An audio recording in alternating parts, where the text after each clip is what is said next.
Bismillahirrahmanirrahim. Alhamdulillahirabbil alamin. Wassalatu wassalamu ala al-mab'uts rahmatan lil alamin. Nabiyyina Muhammad wa ala alihi wa sahbihi wa man tabi'ahum bi ihsanin ila yaumiddin, amma ba'd. Masih tersisa satu pembahasan lagi. Walaupun ada nama-nama yang lain ya, yang berkaitan dengan kedermawanan, kemuliaan dan kebaikan Allah Subhanahu wa taala. Ya.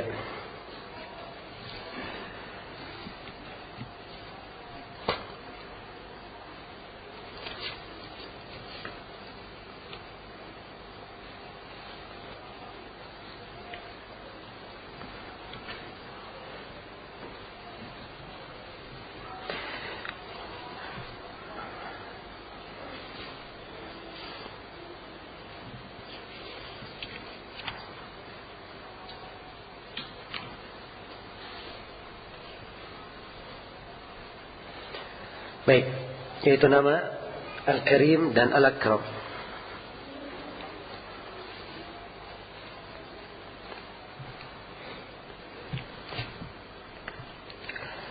Al-Karim dan Al-Akram. Al-Karam itu kedermawanan. Lawan dari apa? Lawan dari al-lu'um. Iya.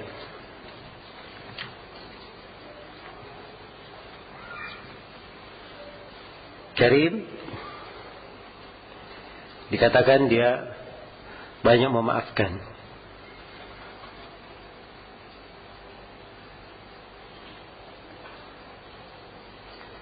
Dan dikatakan kepada pohon anggur karma, bermakna karimah, karena banyak kebaikan padanya. Banyak kebaikan padanya. Iya.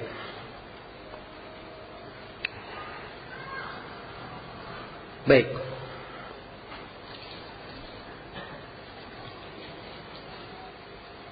Dan karim di dalam Al-Quranul Karim, nama ini disebut 3 tempat. Yang pertama di surah Al-Mu'minun, Fata'ala Allahul Malikul Haq, La ilaha illahu Rabbul Arshil Karim.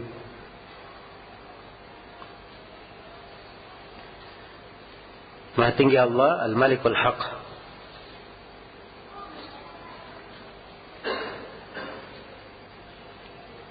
yang maha berkuasa lagi maha benar.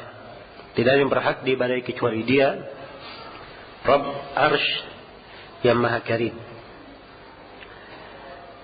Ayat yang kedua di surah An-Naml, wa man syakara fa innama yashkuru li nafsihi wa man kafara fa inna rabbi ghaniyyun karim. Barang siapa yang bersyukur, sesungguhnya dia bersyukur untuk dirinya. Dan barang siapa yang kafir, sesungguhnya Rabbku maha kaya lagi maha karim. Iya. Dan tempat yang ketiga adalah di surah Al-Infitar. Ya ayuhan nasu ma gharraka bi rabbikal karim. Ya ayuhan nasu, wahai sekalian manusia, apa yang membuat kamu tertipu dari Rabbmu yang maha karim? Dari Rabbmu yang maha karim. Baik, kita baca penafsiran para ulama tentang nama Al-Karim ini, agar supaya ada keterkaitan antara makna secara bahasa dan makna yang diinginkan di dalam ayat. Iya.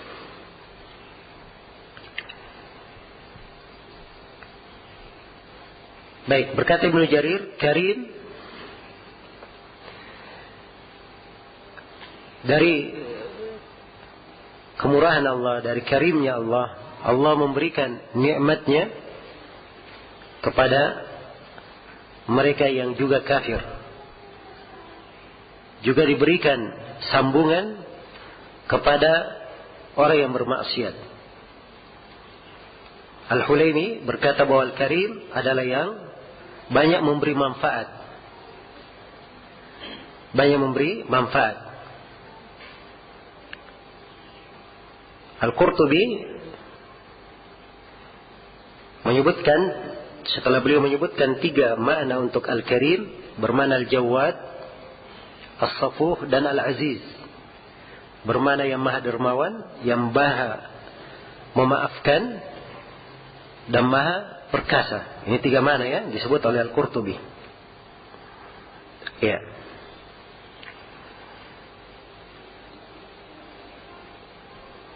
Dan sebenarnya yang di dalam makna Al-Karim ini ada makna-makna yang lain disebut oleh para ulama. Sampai Ibnu Al-Arabi di dalam tafsirnya beliau menyebutkan 16 pendapat dalam maknanya. Dan semua 16 yang disebut oleh Ibnu Al-Arabi ini tidak bertentangan ya. Ini dari makna apa? Al-Karim. Kita akan uraikan ya maknanya. Sebelum saya uraikan maknanya, dari tadi Al-Karim 3 tempat ya dalam Al-Quran. Tambah lagi 1, nama Al-Akram.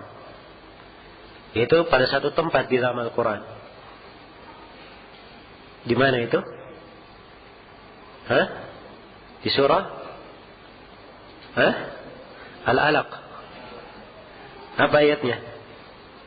Iqra wa rabbukal akram. Nah, itu Al-Akram di situ. Ya, Al-Akram itu bentuk apa namanya? Isim tafdil yang paling karim. Yang paling karim. Iya. Ibnu Al-Arabi menyebutkan secara global tentang makna dari Al-Karim ada belasan makna ya, 16 tadi kita sebut. Ya.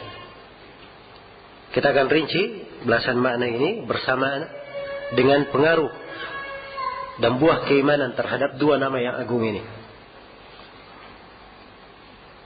Jadi ini sebenarnya ucapan Ibnu Al-Arabi yang sangat indah sekali ya di dalam menafsirkannya.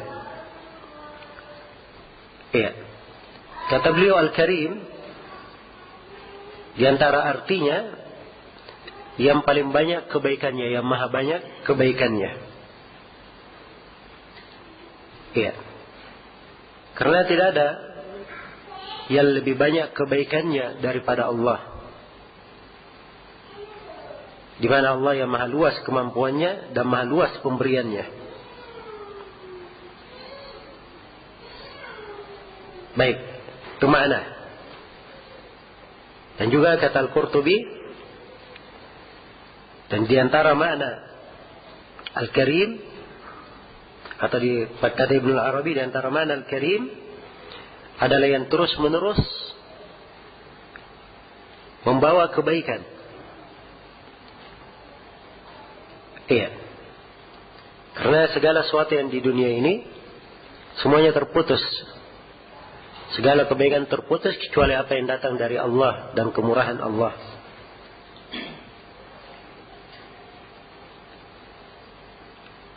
Dan Karim juga di antara maknanya mudah mendapat kebaikan darinya, dekat untuk didapatkan. Dan ini adalah sifat Allah yang maha mulia.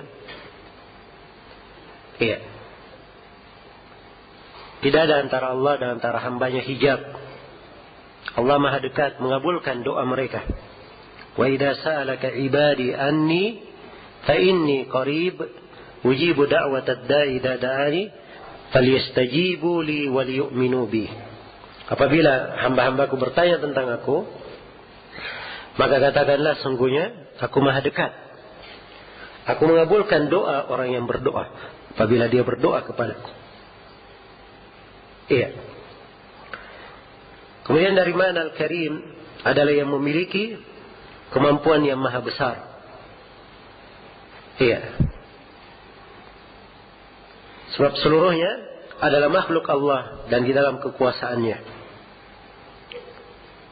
segala sesuatu disandarkan kepada Allah.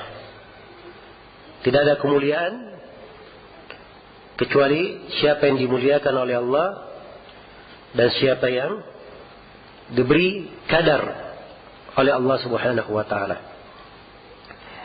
Ya. Kemudian beliau sebutkan juga dari mana Al-Karim adalah yang disucikan dari segala kekurangan dan kejelekan.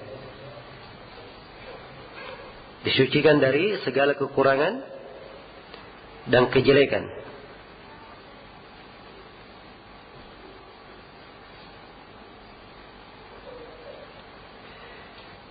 Iya.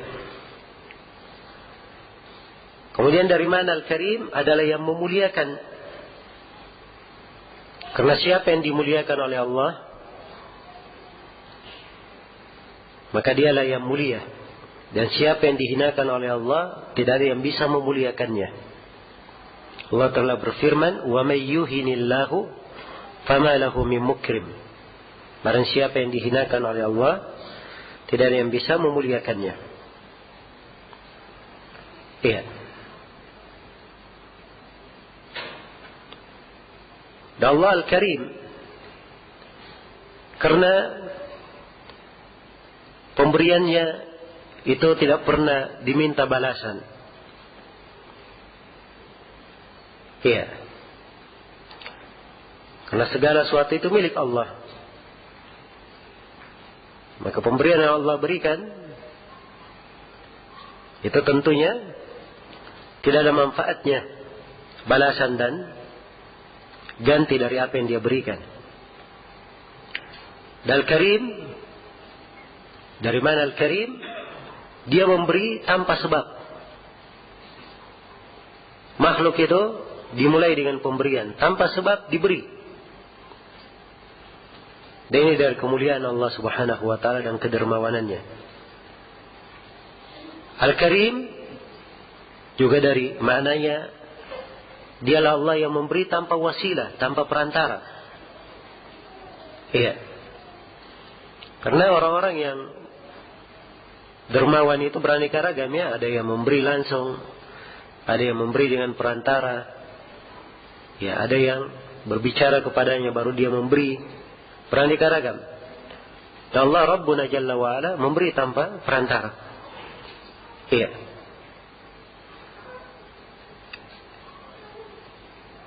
Dan Allah Subhanahu wa ta'ala Al-Karim, karena dia memberi dan tidak peduli siapa yang diberi. Tidak peduli siapa yang diberi. Iya. Seluruh dari makhluk dapat dari pemberian Allah.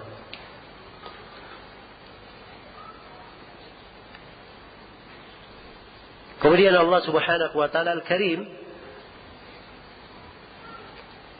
di mana pemberiannya tidak pernah diminta ada sanjungan dan minnah. Ya, pemberian yang tidak perlu dicatat, harus dibalas. Iya. Dan Allah Al-Karim, karena Allah memberi kepada siapa yang perlu dan siapa yang tidak perlu. Bukan hanya yang perlu saja diberi, yang tidak perlu pun diberi.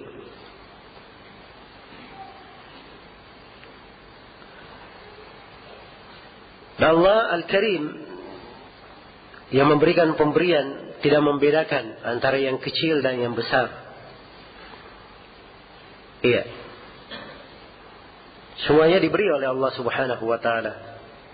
Al-Karim apabila dia berjanji, dia menyempurnakannya.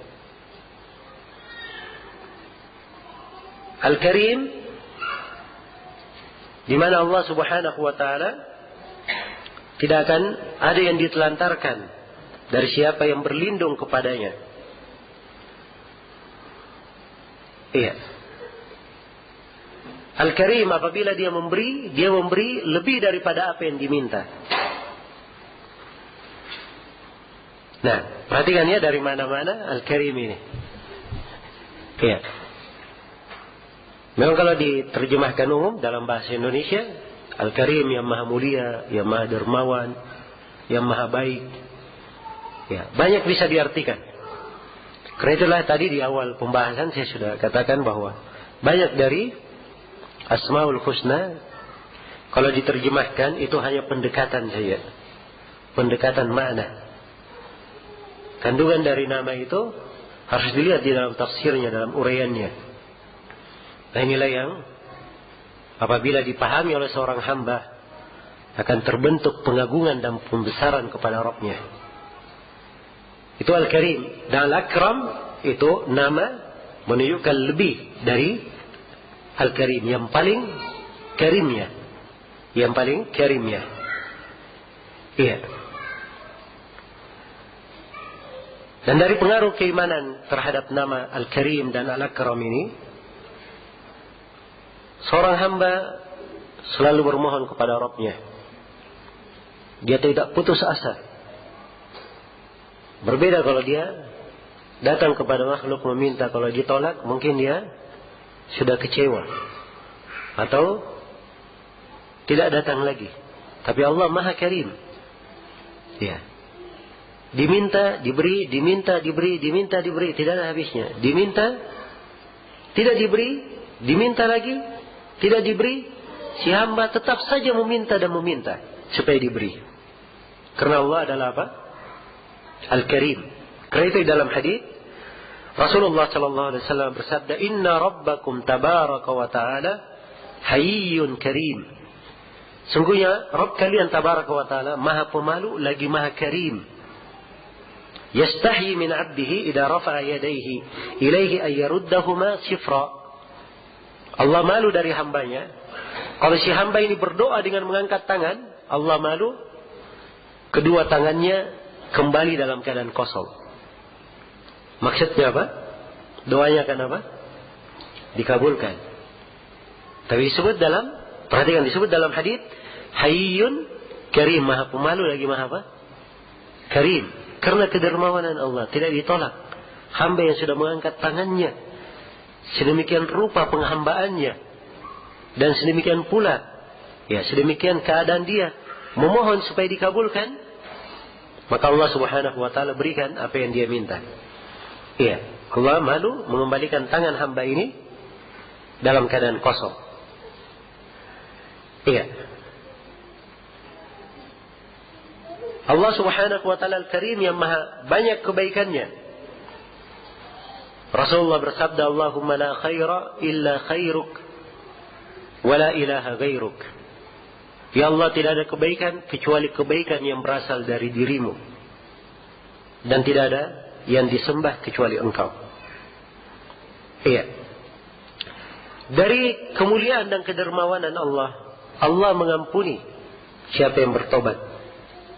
Memaafkan orang yang berbuat kesalahan setelah taubatnya, mengganti kejelekan dengan kebaikan.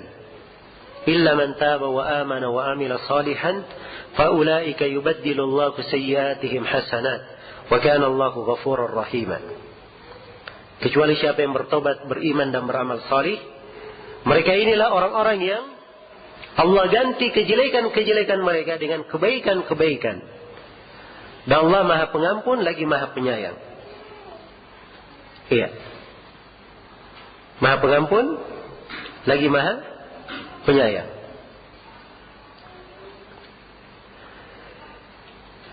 Baik.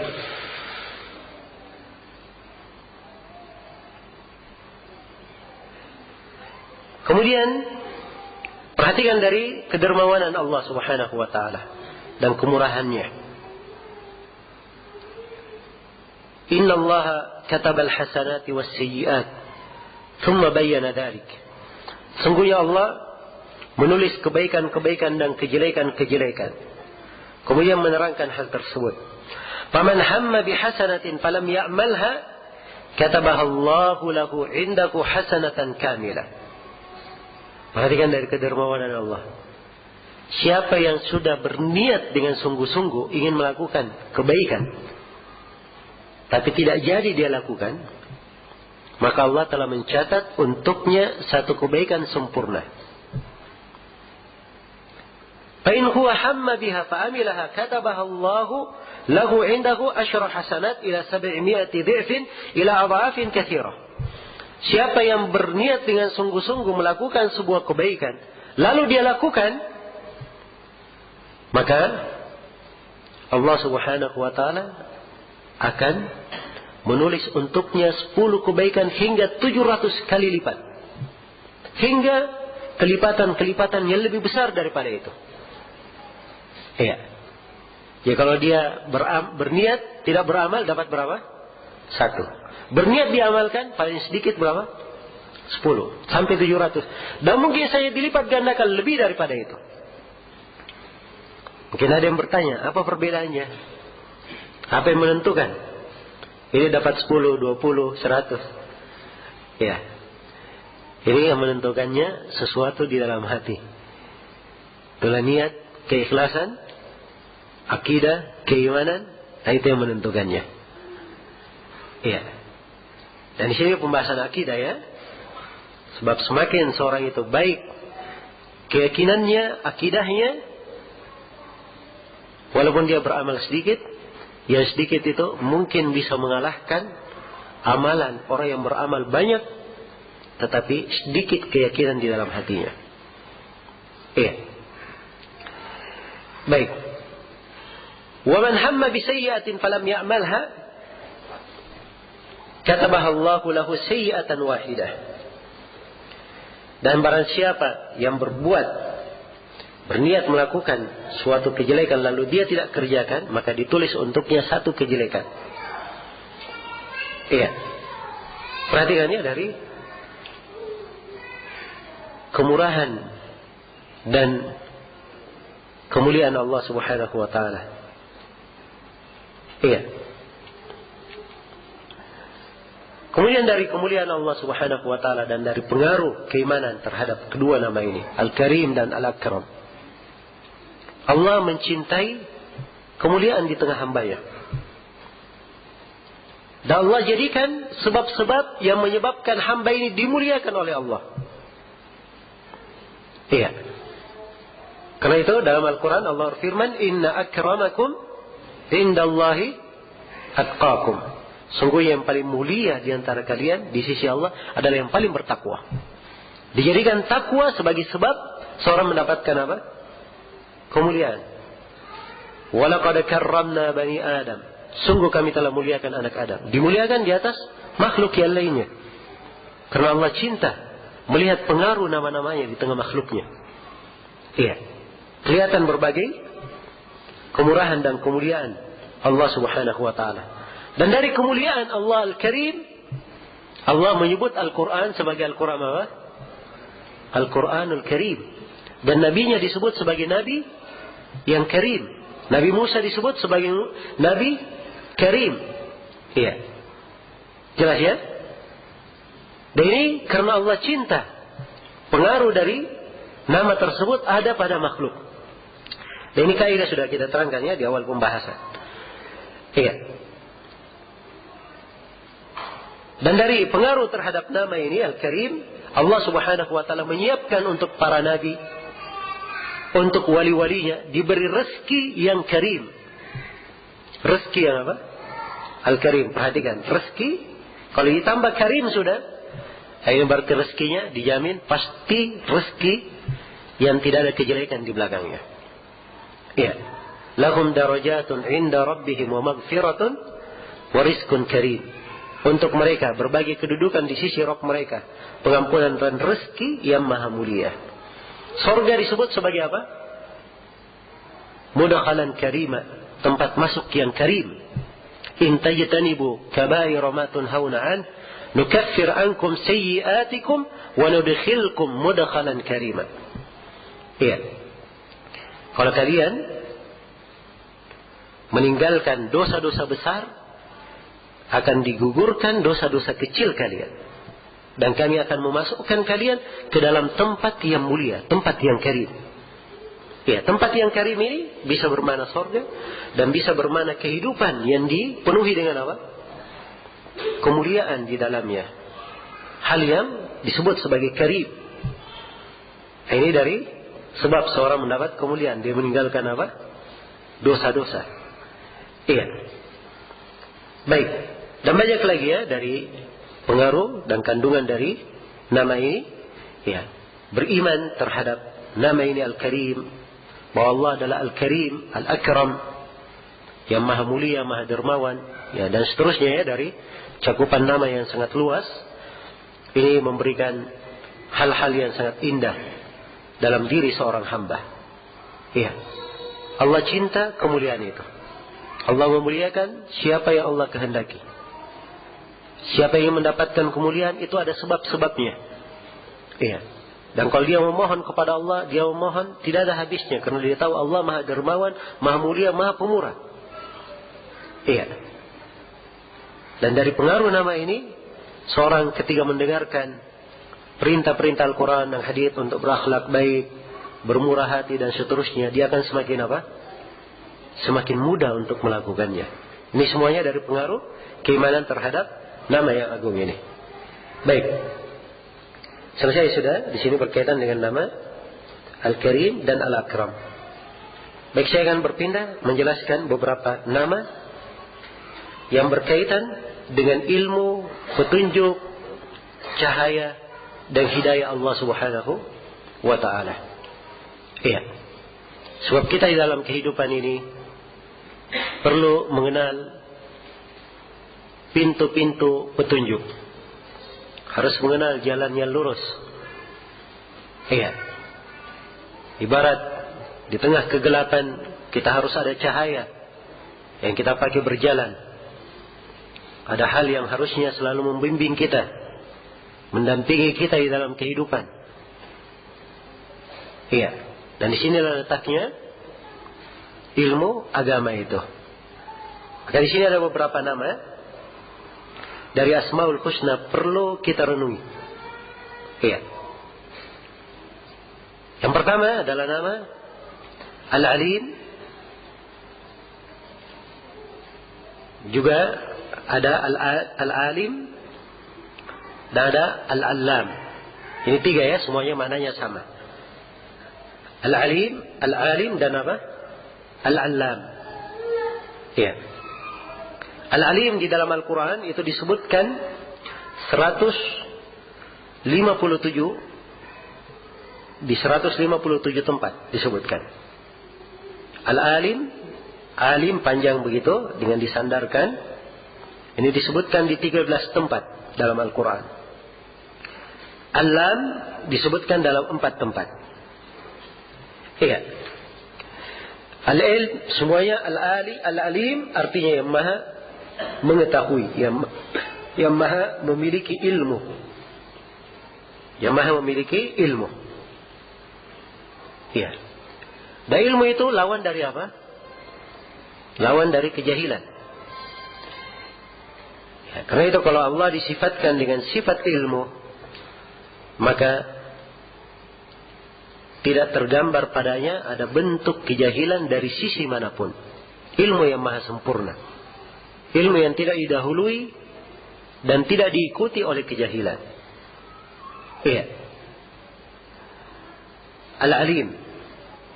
Ini banyak sekali, ya, penggunaannya. Wa annallaha bikulli syai'in alim. Sungguhnya Allah maha mengetahui segala sesuatu. Qalu subhanaka la ilma lana illa ma 'allamtana innaka antal alimul hakim. Para malaikat berdoa, Maha suci Engkau ya Allah, tidak ada ilmu bagi kami kecuali apa yang Engkau ajarkan kepada kami. Sungguhnya Engkau maha mengetahui dan maha bijaksana. Allah Subhanahu wa ta'ala berfirman, wallahu alimun bidzatis sudur. Allah maha mengetahui apa yang ada di dalam dada. Iya. Qur rabbi ya'lamul qawla fis sama'i wal ard wa huwas samiul alim. Katakanlah bahwa Rabbku mengetahui segala ucapan di langit dan di bumi. Dan dialah Allah yang maha mendengar lagi maha mengetahui. Banyak sekali, ya, ayat-ayat. Dan kadang nama Al-Alim ini digandengkan dengan nama-nama yang lain. Al-Aziz, Al-Qadir. Ya. Nah. Dan selainnya dari nama-nama. Dan penggandengan-penggandengan sebagaimana yang telah saya sebutkan. Ini memberikan pengaruh, ya, dalam makna. Memberi pengaruh dalam makna. Iya. Kata Ibnu Jarir rahimahullah, Al-Alim, iya, Kata beliau, innaka anta ya rabbana al-alim min ghairi ta'limin bi jami'i ma qad kana wa ma huwa kain al-alim lil ghuyub biduna jami'i khalqik. Sungguhnya engkau wahai Rabb kami adalah yang maha mengetahui. Tidak ada yang pernah memberi pengajaran kepadanya. Maha mengetahui segala yang ada dan segala apa yang akan ada. Iya. Segala yang ada dan segala apa yang akan ada. Al-alim lil ghuyub, yang maha mengetahui segala yang gaib. Iya. Dan di sebagian tempat yang lain, Ibnu Jarir menyebutkan bahwa Allah maha mengetahui segala yang disembunyikan di dalam dada-dada makhluk, berupa keimanan, kekafiran, kebenaran, kebatilan, kebaikan maupun kejelekan. Iya. Apa yang dirahasiakan semuanya diketahui oleh Allah Subhanahu wa taala. Iya. Dan perhatikan bahasa Ibn Mandur, salah seorang pakar bahasa Arab. Dialah Allah Al-Alim, yang maha mengetahui bima kana, terhadap apa yang ada, wa ma yakun, dan apa yang akan ada qabla kaunihi, sebelum adanya, wa bima yakunu wa lamma yakun ba'du qabla an yakun. Dan Allah maha tahu apa yang akan ada dan itu belum ada lagi sebelum diadakan. Iya. Kalian di orang Indonesia mengatakan Allah maha mengetahui apa yang ada, apa yang telah ada, apa yang sedang ada, bahkan sebelum kata ada tahu ada, Allah mengetahui segala yang ada itu. Ya, ini termasuk bahasa bagus ya. Iya. Dalam membahasakan luasnya pengetahuan Allah Subhanahu wa taala. Iya.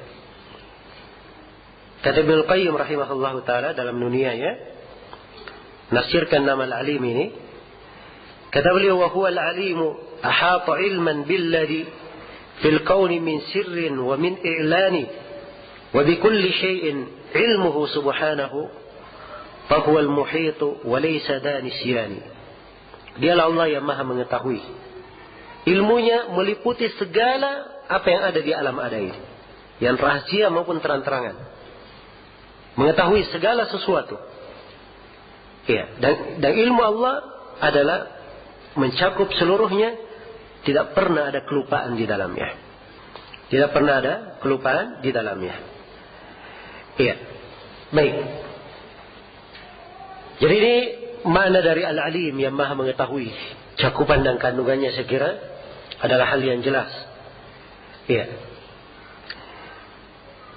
Ketika seorang mukmin dan mukminah mendengarkan nama ini, Al-Alim, Al-Alim, Al-Allam, semuanya dari Asmaul Husna, akan tampak pada dirinya pengaruh-pengaruh keimanan. Iya. Yang pertama, dia tetapkan ilmu yang sempurna hanya milik Allah Subhanahu wa taala. Yang tidak ada yang menyerupai Allah di dalam hal tersebut. Innama ilahukumullahu alladzi la ilaha illahu wasi'a kulla syai'in ilma. Sungguhnya ilah yang kalian ibadahi adalah Allah. Tidak ada yang berhak diibadahi kecuali Dia. Ilmunya meliputi segala sesuatu. Iya. Ilmunya meliputi segala sesuatu. Nah, kemudian dari pengaruh keimanan terhadap nama Al-Alim, Al-Alim dan Al-Lam ini adalah seorang hamba mengetahui kesempurnaan ilmu Allah terhadap apa yang akan ada, apa yang sedang ada, dan apa yang tidak akan ada. Andai kata yang tidak akan ada ini menjadi ada, bagaimana keberadaannya, semuanya diketahui oleh Allah Subhanahu wa taala. Iya. Dan kita telah terangkan ya kalimat ini pada pembahasan kemarin, di pembahasan berkaitan dengan masalah apa? Masalah takdir ya. Iya. Suatu yang mustahil pun Allah tahu. Andai kata yang mustahil ini terjadi, andai kata dia ada, bagaimana keberadaannya, Allah Subhanahu wa taala Maha mengetahuinya. Dan terdapat di dalam keimanan terhadap nama Al-Alim makna keimanan terhadap takdir. Karena segala yang ditakdirkan itu Allah Subhanahu wa taala mengetahuinya. Tidak ada satu apapun yang ditakdirkan kecuali dalam pengetahuan Allah Subhanahu wa taala. Iya. Dan dari keimanan terhadap nama ini, karena Allah mengetahui segala sesuatu, ini mewariskan ke dalam diri seorang hamba rasa takut. Ya. Dan dia merasa diawasi oleh Allah. Karena Allah mengetahui segala sesuatu. Apa yang dia rahasiakan, dia tampakkan. Dia berbisik-bisik maupun terang-terangan. Yang kecil maupun yang besar, yang kasar maupun yang halus. Semuanya diketahui oleh Allah Subhanahu wa ta'ala. Iya. Walaupun ini pembahasan, sebenarnya ada lagi nama-nama yang lainnya berkaitan dengan muraqabah, pengawasan dan pengetahuan Allah terhadap perbuatan hamba. Yang mungkin kita akan terangkan nanti di sesi akan datang. Baik. Juga dari pengaruh keimanan terhadap nama yang agung ini, bahwa Allah adalah Al-Alim yang Maha mengetahui, terdapat di dalamnya berbagai keindahan bagi seorang mukmin dan mukminah terkait dengan ilmu agama itu. Karena Allah Maha mengetahui. Allah cinta kepada orang-orang yang berilmu, cinta kepada orang yang menuntut ilmu, dan cinta kepada ilmu agama itu. Karena itu telah diterangkan dari berbagai keutamaan ilmu di dalam Al-Quran dan Sunnah Rasulullah SAW. Keterangan-keterangan yang sangat banyak. Iya. Semuanya ini pengaruh dari nama Al-Alim, Allah yang Maha mengetahui. Kemudian dari keimanan terhadap nama ini, seorang bagaimanapun dia mendapatkan ilmu, kalau dia tahu bahwa Allah adalah Al-Alim, Al-Alim, Al-Alam, dia pasti akan selalu menyadari kejahilannya dan sedikitnya ilmu yang dia ketahui. Karena ilmu apapun yang dia pelajari, itu semuanya berasal dari Allah. Dan itu semuanya adalah apa? Sedikit di sisi Allah Subhanahu wa ta'ala. Ya, karena itu di kisah perjalanan Nabi Musa dan Nabi Khadir, ketika Nabi Musa dan Nabi Khadir di perahu, tiba-tiba ada burung menukik ke laut, minum sedikit dari air, kemudian naik lagi. Maka Nabi Khadir memberikan pelajaran kepada Nabi Musa alaihi salam. Beliau berkata, wahai Musa, tidaklah ilmu saya dan ilmumu dibanding ilmu laut, dibanding ilmu Allah, seperti burung itu tadi, minum dari apa? Air laut. Iya. Maka seorang hamba, bagaimanapun dia diberi ilmu oleh Allah, kalau dia mengimani nama ini Al-Alim, pasti dia akan merendah hati. Dan dia tahu jati dirinya. Dia juga dapat ilmu dari Allah yang Maha mengetahuinya. Untuk apa? Dia merasa sombong dan berbangga. Demikian pula kalau dia tahu bahwa Allah adalah Al-Alim, dia mengerti ilmu itu anugerah pemberian. Allah berikan kepada siapa yang Allah kehendaki. Maka dia tidak hasad kepada siapapun. Sebab anugerah Allah diberikan kepada siapa? Ya Allah kehendaki. Dan Allah mengajarkan kepada hambanya apa yang dia kehendaki. Iya. Baik. Dan ini pembahasan yang luas sekali tentang nama Al-Alim ini. Di mana seluruh ilmu itu bermula dari sini. Iya. Dan keimanan seorang hamba terhadap nama ini mewariskan berbagai makna keimanan, berbagai keindahan di dalam kehidupannya. Iya. Karena itu tidak henti-hentinya para ulama mohon dengan menyebut nama Al-Alim agar diajari, diberi ilmu oleh Allah Subhanahu wa ta'ala, yang dengannya ia menyambung kebaikannya. Baik. Kemudian dari nama Allah Subhanahu wa taala adalah nama Al-Haq. Nama yang maha benar, yang maha hak.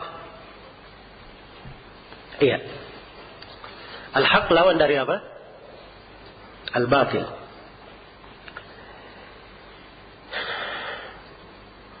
Iya. Dan kebenaran sesuatu, apa yang dia yakini sesuatu itu, tidak ada keraguan di dalamnya. Dan nama Al-Haq ini disebut dalam Al-Quran 10 kali. Iya. Perhatikannya dari penggunaannya di dalam Al-Quran. Thumma ruddu ila Allahi maulahumul haq. Ala lahul hukmu wa huwa asraul hasibin. Kemudian mereka semua dikembalikan kepada Allah, maula mereka yang maha hak. Ketahuilah, hukum itu semuanya milik dia, dan Allah yang paling segera di dalam menghisab. Iya. Dikatakan maula yang paling hak. Ini peringatan ya. Dikembalikan kepada Allah, maka jangan dia ragukan adanya pembalasan di alam kubur, jangan dia ragukan adanya hisab di hari kiamat. Karena itu disebut nama apa? Nama Allah yang maha hak, yang maha benar. Iya. Perhatikan juga dari contoh penggunaan, fadzalikumullahu rabbukumul haq, famadza ba'dal haqqi illa ad-dhalal, fa anna tusrafun. Itulah Rabb kalian yang maha hak. Tidak ada setelah kebenaran itu kecuali kesesatan. Hanya ada dua. Kebenaran atau apa? Kesesatan. Dan kebenaran datangnya dari siapa? Allah Subhanahu wa ta'ala. Karena itu di ayat yang lain dikatakan al-haqqu min rabbik. Kebenaran itu datangnya dari Rabbmu. Iya. Nah, yawma idzi yuwaffihimullahu dinahumul haqq wa ya'lamuna anna Allaha huwal haqqul mubin.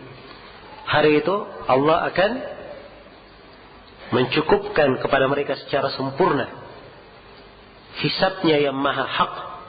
Dan mereka mengetahui bahwa Allah lah yang maha hak lagi maha mubin.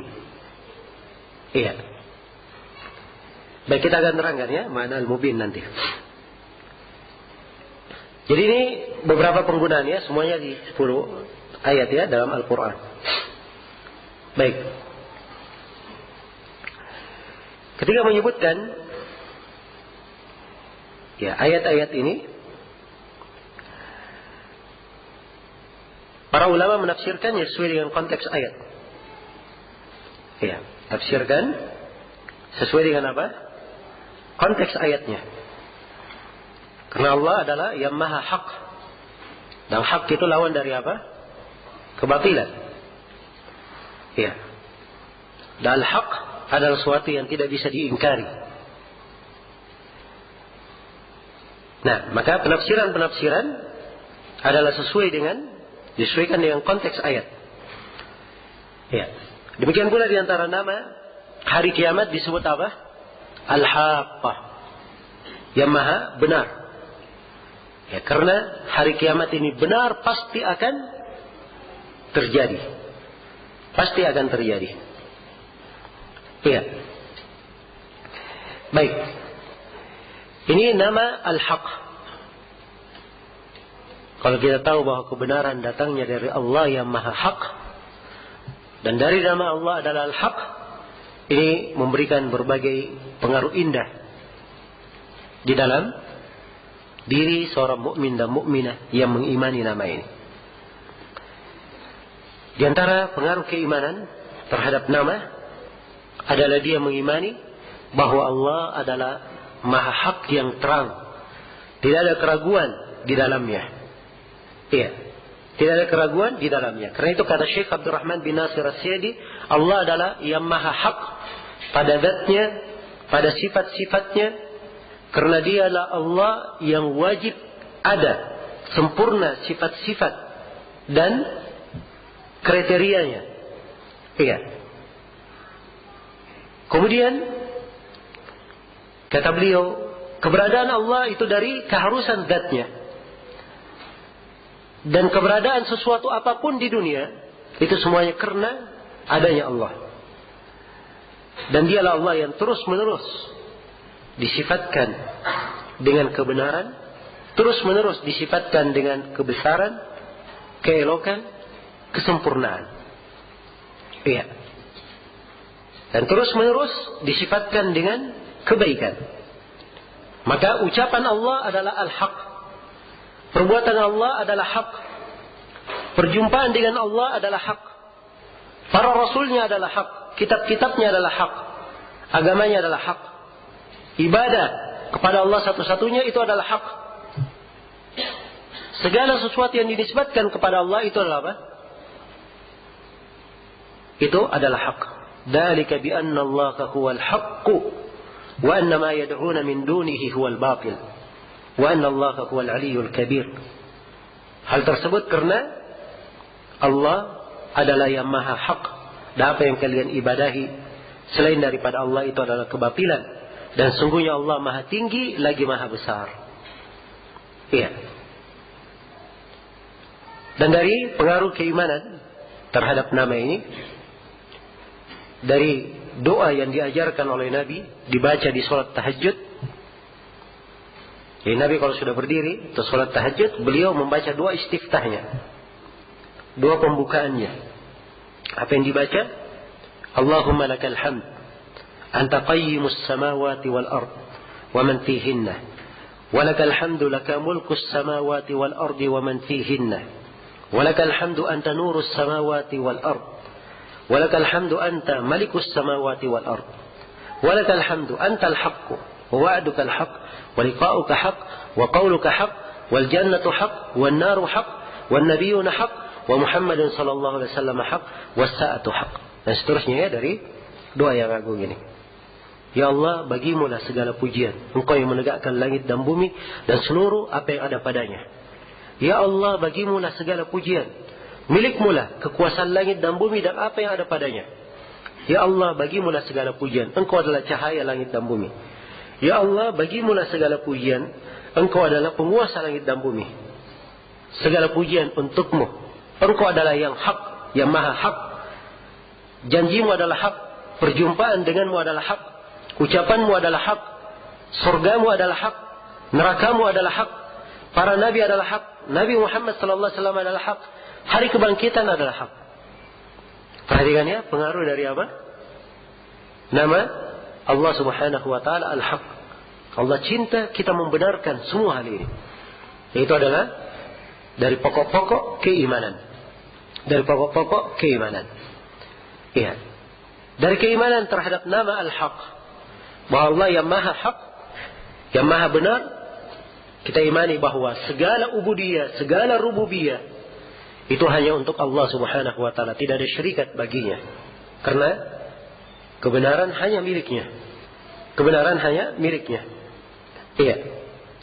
Maka dalil-dalil, iya,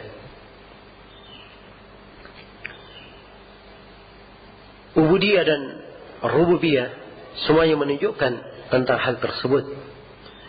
Iya. Dan ini diuraikan indah ya di dalam ayat-ayat Al-Quran di banyak tempat.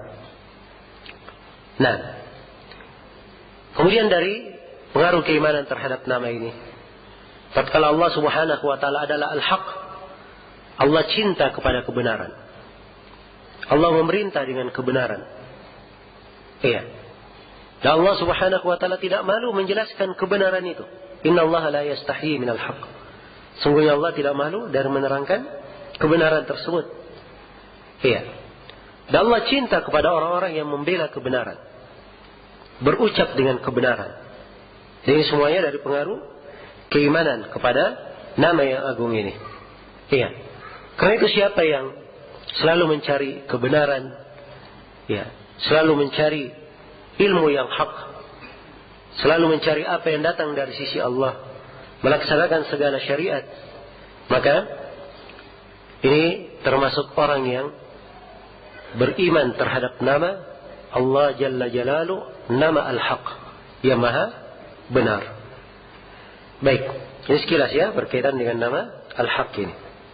Kemudian nama yang lainnya adalah nama Al-Mubin. Iya.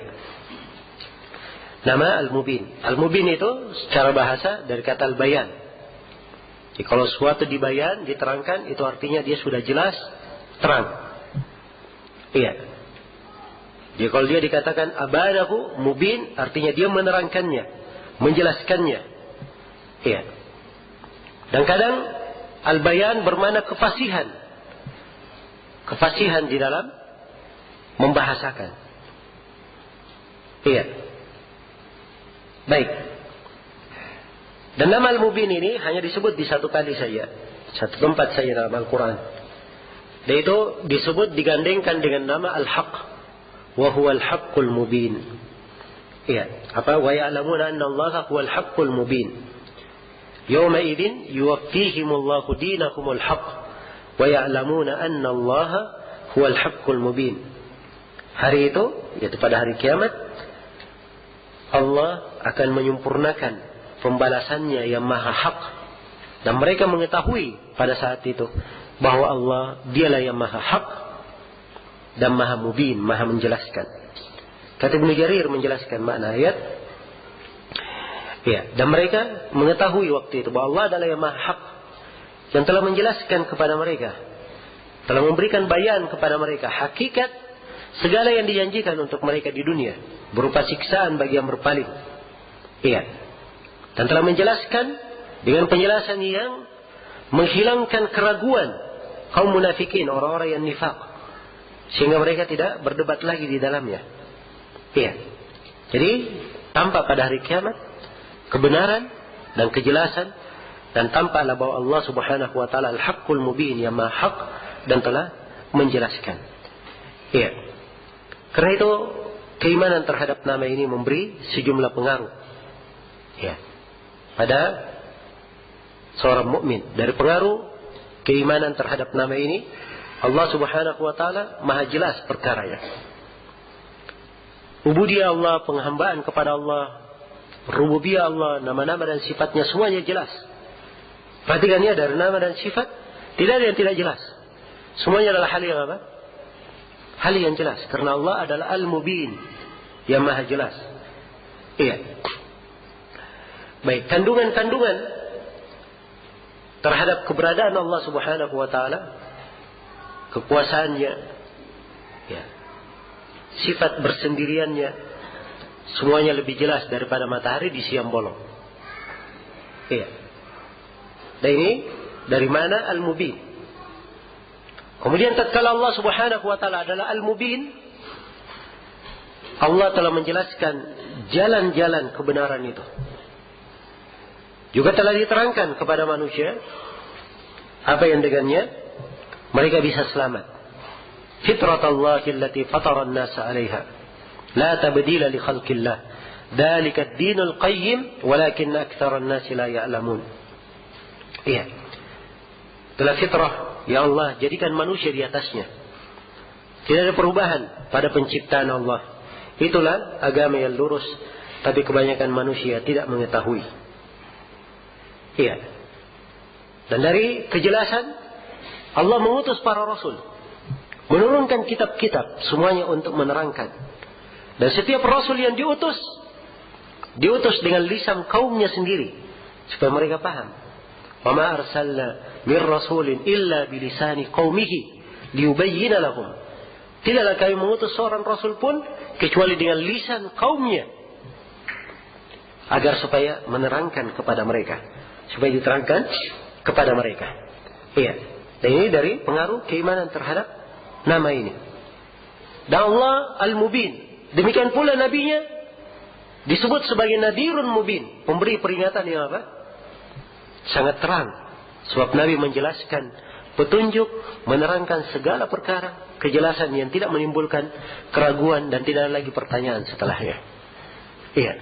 Beliau sendiri telah bersabda, "Innahu lam yakun nabiyyun qabli illa kana haqqan alaihi an yadulla ummatahu ala khairi ma ya'lamuhu lahum wa yundhirahum an syarri ma ya'lamuhu lahum."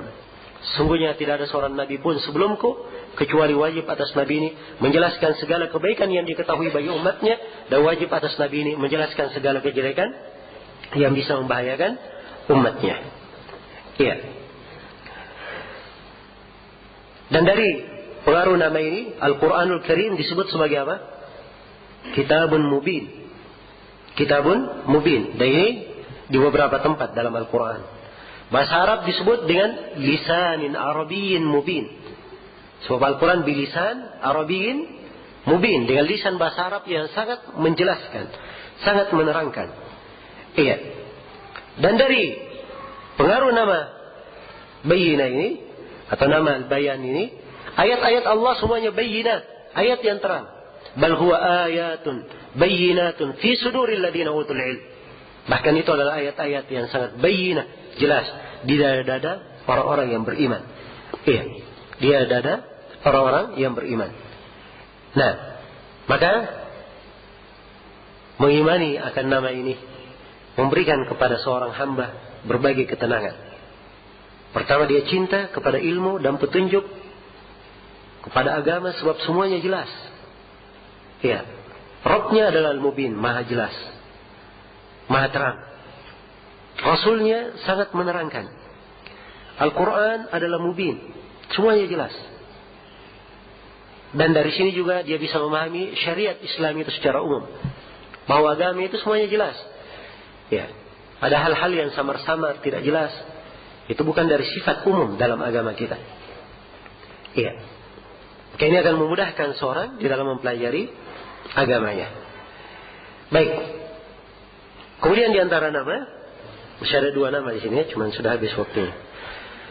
Yang nama yang berkaitan dengan masalah ilmu dan petunjuk. Masih ada nama An-Nur, yang maha memiliki cahaya, atau maha bercahaya, dan nama Al-Hadi, yang maha memberi hidayah. Ya, insya Allah kita lengkapi nanti di sisi berikutnya ya.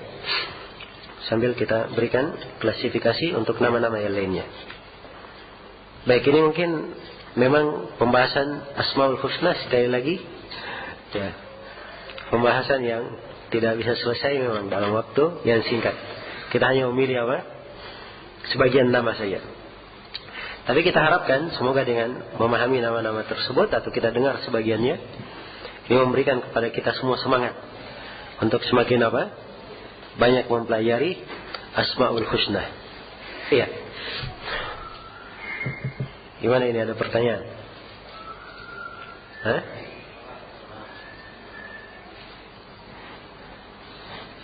Tergantung panitianya sebenarnya. Dijawab.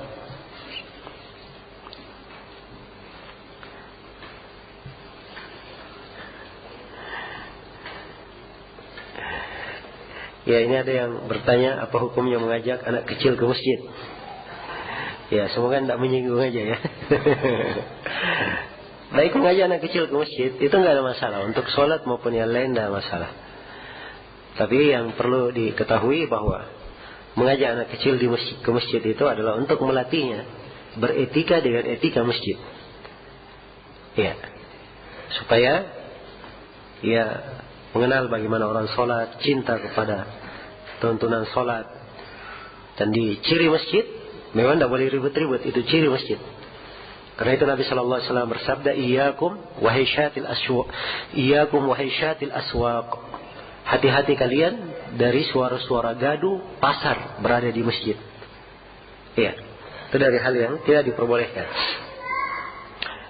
Apa hukumnya memperingati Maulid Nabi? Ya, Maulid ini artinya memperingati kelahiran Nabi. Ya, Nabi Muhammad sendiri tidak pernah memperingati kelahirannya. Bahkan ada silang pendapat di kalangan para ulama, tanggal berapa Nabi itu lahir. Ya. Jadi kalau ada silang pendapat, bagaimana caranya mau diketahui lahirnya tanggal berapa? Memang bulannya benar ya, di Rabiul Awal, tapi tanggalnya dari mana dia pastikan? Ya. Dan di sini juga diambil hikmah ya, keberadaan tanggal lahirnya Nabi ada silang pendapat. Ini menunjukkan bahwa itu adalah hal yang tidak penting untuk diketahui. Dan dikata penting, tidak mungkin ada silang pendapat. Pasti Nabi akan wanti-wanti tanggal lahirku, ya, tanggal 11 supaya diingat. Tapi ini adalah perkara yang tidak pernah kenal. Di dalam hadits Nabi tidak pernah dikenal para sahabat memperingati hari lahir Nabi. Iya. Tidakkah para sahabat setelah sahabat, para tabiin juga tidak pernah dikenal. Tabiut tabiin tidak pernah dikenal. Iya. Dan demikian terus berjalan beberapa generasi. Nanti di abad-abad belakangan, kalau saya nggak salah di abad ke-6, baru muncul peringatan Maulid itu. Iya, peringatan Maulid itu di sebagian pemerintahan. Adapun orang-orang yang mengatakan ada peringatan Maulid, ini tidak akan memiliki satu dalil pun untuk pengakuannya. Ya. Kalaupun ada yang menyampaikan dalil, itu hanya hadits-hadits palsu ya. Itu sering kita dengarkan di Indonesia ini. Ya, seperti hadits man aqama maulidi halat lahu syafaati. Siapa yang melakukan maulidku, maka halal syafaatku. Ya. Ini nggak tahu siapa yang mendustakan, memalsukan hadits ini. Ya. Nah, cuma mereka katakan diriwayatkan oleh Abdul Razzaq. Ya, dan ini tidak ada dalam Musnad Abdul Razzaq, tidak ada dalam Musnad Abdul Razzaq. Karena itu ini peringatan Maulid dari perkara yang tidak disyariatkan ya. Dan kita tidak boleh ikut-ikutan dengan orang kafir dalam hal ini. Ya. Orang-orang Nasara memperingati kelahiran Nabi Isa, yang sana memperingati kelahiran itu, kelahiran ini. Ya, dan umat Islam tidak boleh menyerupai ya orang-orang kufar. Apa hukumnya beli produk yang ada gambar makhluk bernyawanya seperti koran, sampo, sabun, snack dan lain-lain? Tidak ada masalah ya, sebab itu gambar dihinakan namanya. Dan gambar dihinakan seperti itu tidak ada nilainya. Ya, yang dilarang dari gambar itu adalah gambar yang dipajang, disimpan, ataupun gambar-gambar dihinakan yang diinjak. Ya, sebagai lap kaki misalnya, itu dari hal yang tidak dipermasalahkan. Baik.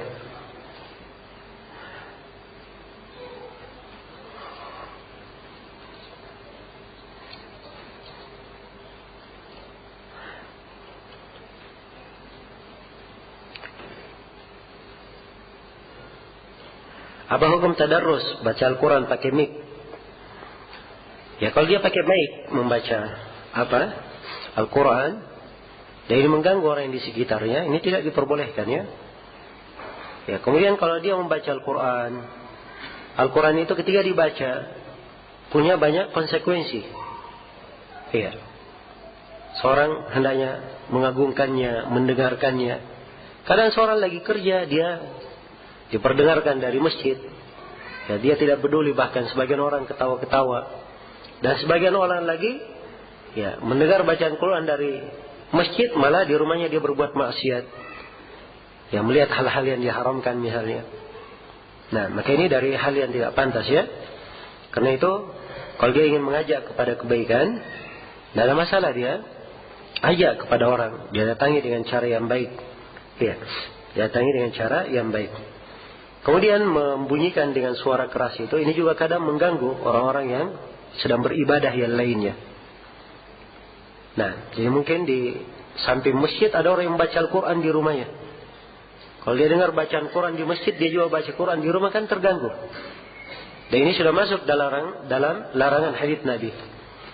Ala kullukum munajin rabbah, fala yajharanna ba'dukum ala ba'din fil qira'ah. Ingatlah bahwa seluruh dari kalian bermunajat kepada Rabbnya. Jangan sekali-sekali sebagian dari kalian mengeraskan suara terhadap sebagian yang lainnya dalam membaca.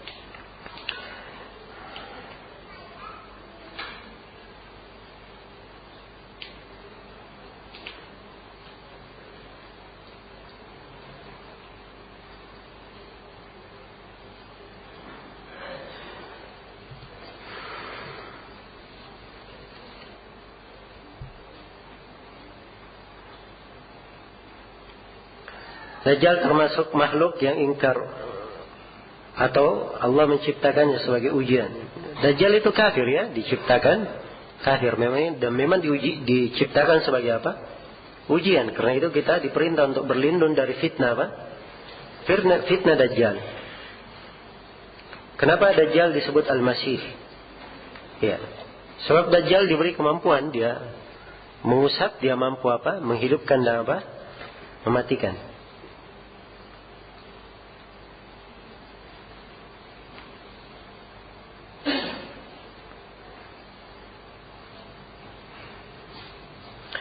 Ketika orang melakukan maksiat kemudian dia bertobat dan dia mengetahui bahwa Allah Maha Pengampun, Kemudian dia bermaksiat lagi dalam suatu kesempatan yang tidak ada siapa-siapa. Bagaimana keadaan orang yang seperti ini? Iya. Ini kalimatnya yang perlu dipertanyakan, kalimat bertobat. Dia benar bertobat atau tidak? Kalau dia benar tobatnya terpenuhi syarat-syarat tobat, Allah menerima tobat seorang hamba yang bertobat. Ya, dan tidak ada yang menjamin memang setelah hamba itu bertobat, tidak ada yang menjamin dia tidak jatuh lagi dalam dosa. Karena itu yang dilihat adalah apa? Adalah taubatnya. Jadi kapan dia jatuh dalam dosa, maka dia bertobat lagi dengan syarat-syarat taubat, yaitu dia ikhlas, dia tinggalkan dosa itu, dia sesali perbuatan dosanya, dia berniat sungguh-sungguh tidak akan mengulanginya. Iya, ini syarat diterimanya taubat. Kalau dengan syarat itu dia bertobat, maka insya Allah diterima lagi taubatnya. Itulah dari keluasan pengampunan Allah Subhanahu wa Ta'ala. Namun orang yang seperti ini hendaknya banyak dia tanamkan pada dirinya rasa takut kepada Allah Subhanahu wa Ta'ala. Sebab ini orang yang rasa harapannya lebih mendominasi rasa takutnya. Karena itu tidak seimbang keadaannya, dia menggampangkan dosa-dosa.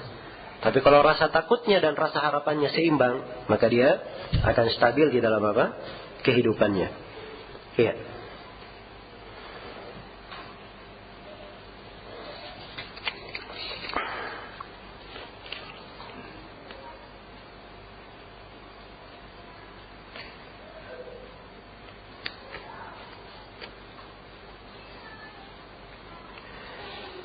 Sebagaimana diperintah untuk menyebut nama-nama Allah saat berdoa kepadanya. Apakah termasuk syarat terkabulnya doa adalah dengan mengucapkan atas dasar pengetahuan akan makna, konsekuensi dan pengaruh-pengaruh nama? Ataukah mengetahui makna-makna itu tidak menjadi syarat? Ya. Dia sebut dengan nama, dia tahu nama, dia tahu maknanya secara umum, itu tentunya adalah hal yang dimaksudkan. Sebab tidak mungkin seorang menyebut nama dia tidak tahu maknanya. Ya. Tapi pengetahuan dan pendalaman seseorang terhadap makna Asmaul Husna itu bertingkat-tingkat. Semakin pengetahuannya lebih mendalam, maka akan semakin diharapkan doanya dikabulkan.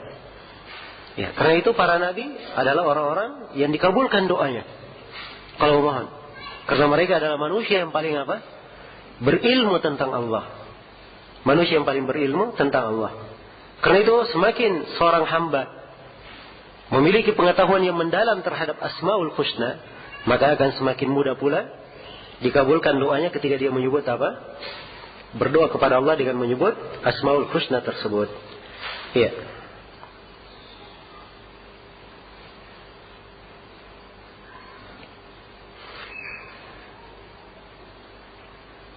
Bagaimana cara memberi pujian kepada Allah ketika seorang berdoa? Dan bagaimana cara mengangkat tangan dalam berdoa? Ya, kalau pujian itu banyak caranya ya. Tapi kalau ingin lebih paling bagusnya, dia berdoa dengan doa-doa yang diajarkan oleh Nabi. Sebab apa yang diajarkan oleh Nabi itu yang paling baiknya di dalam pujian sudah. Lafaz yang paling indahnya. Adapun cara berdoa, dia mengangkat kedua tangannya dan dia tempelkan antara apa? Kedua telapak tangannya. Dua sisi telapak tangan ini dia tempelkan sambil dia buka. Adapun yang berdoa dia buka begini atau dia lepas, ini tidak dikenal dalam etika doa. Yang dikenal dalam etika doa adalah apa? Dia tempelkan antara kedua telapak tangannya, dia angkat. Iya. Dia ingin angkat di sejajar dengan dadanya ke atas sedikit, boleh saja. Tidak ada masalah, insyaallah taala. Baik.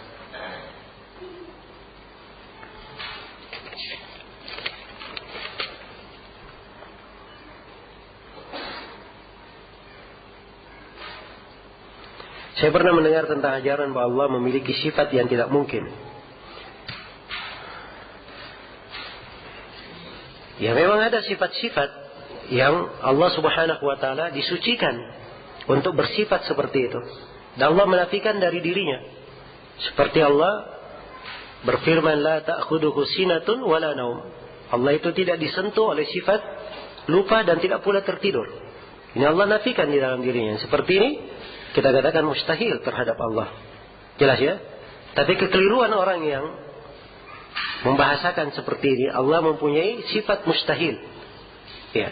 Dan mereka merinci sifat-sifat ini mendalam di dalam menyebutkannya hal-hal yang tidak disebut di mana? Dalam Al-Quran. Dan ini bukan uslub Al-Quran di dalam menerangkan sifat. Uslub Al-Quran menerangkan sifat Allah, merinci di dalam penetapan dan mengglobalkan di dalam penafian. Itu uslub Al-Quran. Maka kalau penafian dirinci, ini masuk di dalam apa? Pelanggaran. Masuk di dalam pelanggaran. Itu kaidah umum ya di dalam memahami. Baik. Bagaimana kita tahu bahwa musibah yang terjadi itu adalah sebuah ujian atau sebuah adab dari Allah? Ya, tidak ada yang mengetahui tentang hal tersebut. Hanya saya seorang hamba, ya, selalu memandang pada dirinya terhadap ujian hal yang memperbaiki dirinya. Ya, kalau dia mendapatkan suatu musibah, ya, dianggap hal tersebut karena dosanya, supaya dia apa? Memperbaiki dirinya. Ya. Dan mungkin saja itu mengangkat derajatnya. Mungkin saja itu adalah hal yang apa? Hal yang mengangkat derajatnya. Tapi kalau dia berbaik sangka, oh saya dapat musibah, ya karena ini untuk mengangkat derajatku, ya, mungkin dia akan apa? Lalai dari mengingat kesalahan dan dosa. Karena itu seorang hamba di dalam hal yang seperti ini, sepanjang dia tidak tahu musibah ini apa turunnya, maka dia selalu mengarah kepada hal yang memperbaiki jiwanya. Dia selalu introspeksi diri. Nah, ini yang paling bagus untuk seorang hamba. Ya. Dan tidak ruginya seorang introspeksi. Kalau dia anggap itu sebagai dosanya, musibah kena karena dosanya, dan ternyata itu mengangkat derajatnya, itu tidak akan membahayakannya.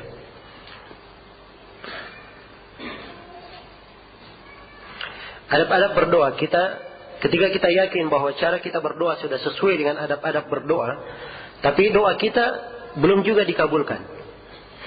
Ya. Apakah artinya doa itu tidak dikabulkan? Ya. Ini perlu diketahui ya, dari adab berdoa adalah berbaik sangka dalam berdoa. Ya. Dari berjelek sangka, seorang yang berkata saya sudah berdoa kok tidak dikabulkan. Itu berjelek sangka namanya. Jelas ya? Karena itu dari bentuk berbaik sangka di dalam doa harus diketahui bahwa doa itu salah satu dari 3 hal. Kalau dia berdoa kepada Allah. Kalau dia berdoa, kadang Allah kabulkan. Dia berdoa sesuatu, kadang Allah palingkan dia dari apa yang dia minta. Diganti dia yang lebih baik dari apa yang dia minta. Iya. Dan kadang dia berdoa, Allah tidak kabulkan untuknya di dunia. Karena memang mungkin Allah memiliki hikmah. Kenapa tidak dikabulkan untuk hamba ini? Tapi doanya ini disimpan kebaikan untuknya pada hari kiamat. Ya, karena itu tidak ada ruginya ya, seorang berdoa. Dan ini kalau diketahui oleh seorang hamba, insya Allah akan membantu dia untuk berbaik sangka di dalam berdoa. Nama-nama Allah apa sajakah yang bisa digunakan untuk nama panggilan manusia? Apakah boleh seorang bernama Abdullah kemudian dipanggil Dul, atau bernama Abdurrahman kemudian dipanggil Omen? Itu kebiasaan jelek orang Indonesia ya. Ya, mempelintir nama. Nama-nama bagus dirubah menjadi nama jelek. Ya. Harusnya kalau namanya Abdullah disebut lengkap ya Abdullah. Tidak boleh dibilang Dul. Ya. Demikian pula kalau dikatakan namanya Abdurrahman, ya, dipanggil Rahman saja nggak boleh, apalagi dipanggil Omen. Ya. Rahman itu nama khusus bagi Allah. Tidak boleh dinamakan untuk selain Allah. Dan dari Asmaul Husna terbagi 2 nama itu. Ada nama khusus bagi Allah, dan ada nama, ya, memang juga makhluk dinamakan. Seperti itu juga di dalam Al-Quran. Seperti dalam Al-Quran dikatakan, qalat imra'atul aziz, berkata istri si Al-Aziz. Dan Nabi Muhammad dikatakan, wabil mu'minina ra'ufur rahim. Beliau terhadap orang yang beriman, beliau ra'uf dan apa? Rahim, 2 nama. Jadi ada nama, memang tidak khusus bagi Allah. Tapi begitu digunakan nama itu untuk selain Allah, maka kandungannya beda kalau digunakan untuk apa? Untuk Allah. Karena tadi saya sudah berikan kaidah ya. Adanya kesamaan dalam penamaan tidak menunjukkan kesamaan dalam apa? Hakikat. Iya. Baik. Jadi kalau namanya khusus bagi Allah seperti nama apa? Ar-Rahman, nama Allah misalnya. Iya. Nama Allah. Maka 2 nama ini khusus bagi Allah. Tidak boleh dinamakan. Menamakannya untuk makhluk ini masuk di dalam pembahasan kesyirikan. Masuk di dalam pembahasan kesyirikan. Baik. Ya. Ini pertanyaan terakhir ya.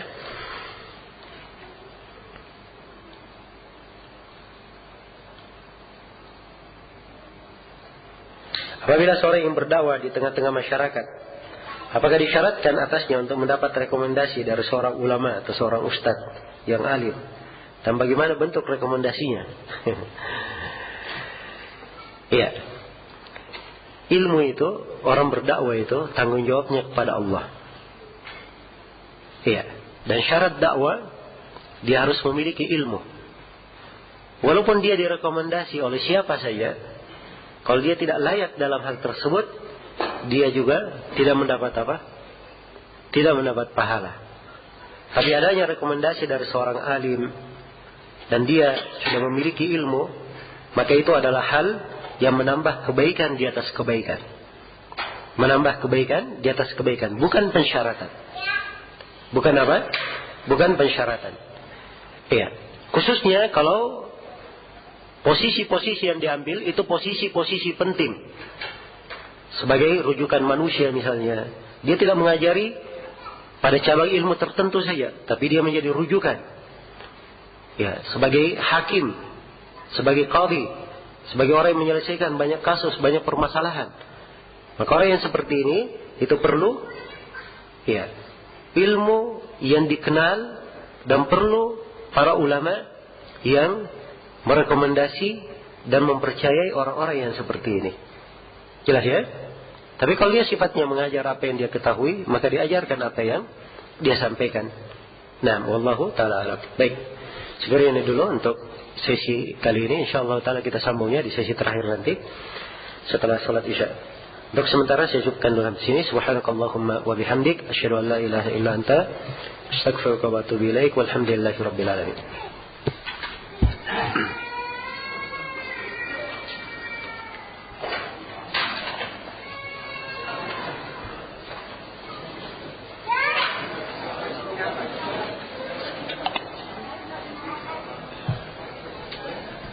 you.